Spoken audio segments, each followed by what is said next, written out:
We're here because free speech is under attack. We're here because people are being convinced that socialism works. We're here because people are being judged guilty until proven innocent. We are fighting back with facts. This is not a safe zone, so buckle up, Buttercup. This is the raw, naked truth.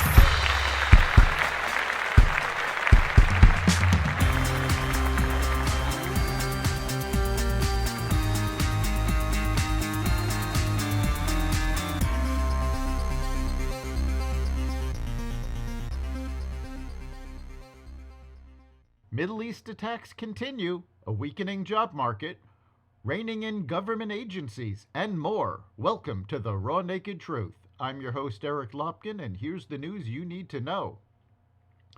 The U.S. military fired another wave of ship and submarine-launched missile strikes against Houthi-controlled sites on Wednesday, according to U.S. Central Command, marking the fourth time in days it has directly targeted the group in Yemen as violence that ignited in the wake of the Israel-Hamas war continues to spill over in the Middle East.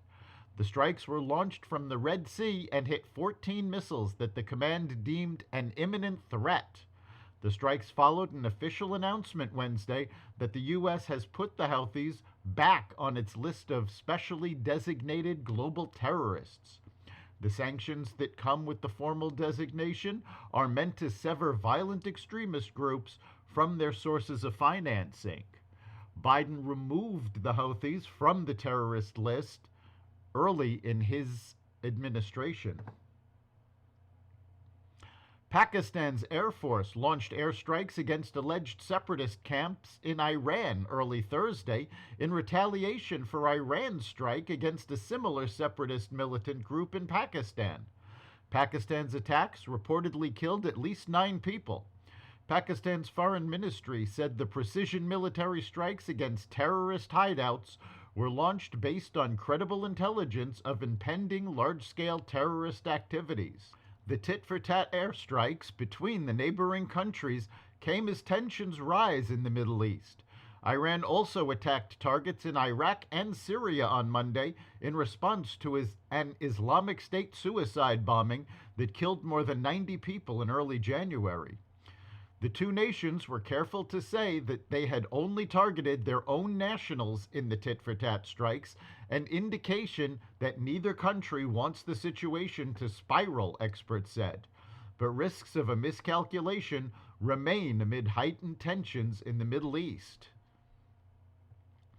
A shipment of medicine and other supplies for Hamas-held hostages and Palestinian civilians arrived in Gaza on Wednesday under a deal mediated by France and Qatar.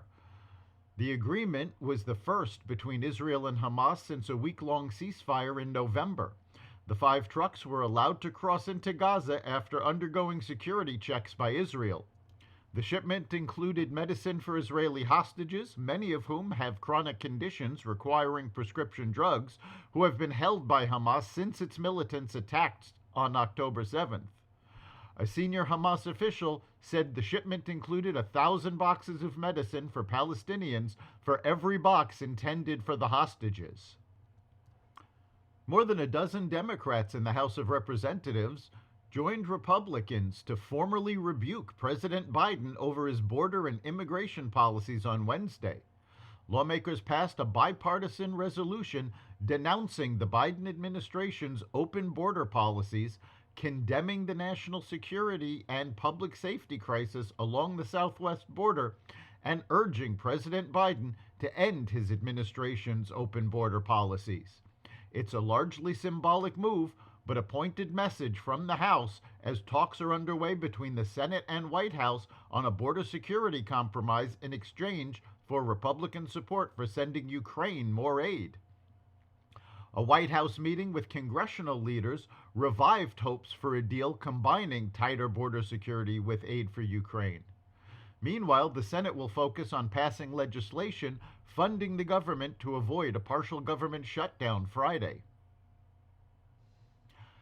There were signs that the labor market was cooling in nearly all regions of the country, according to a Federal Reserve survey released Wednesday. The survey, known as the Beige Book, is a collection of anecdotes from business contacts collected before January 8th. The context spoke of larger applicant pools, lower turnover rates, more selective hiring by firms, and easing wage pressures. Cooling wages in particular would help keep inflation on a downward path. Fed officials will meet at the end of the month to plot interest rate policy. They used the Beige Book to get a sense of conditions on the ground. The business context seemed optimistic about future growth. Expectations were positive, had improved, or both, the survey found. There were also many reports that consumers' price sensitivity was forcing retailers to narrow their profit margins and put pressure on their own suppliers to keep prices contained.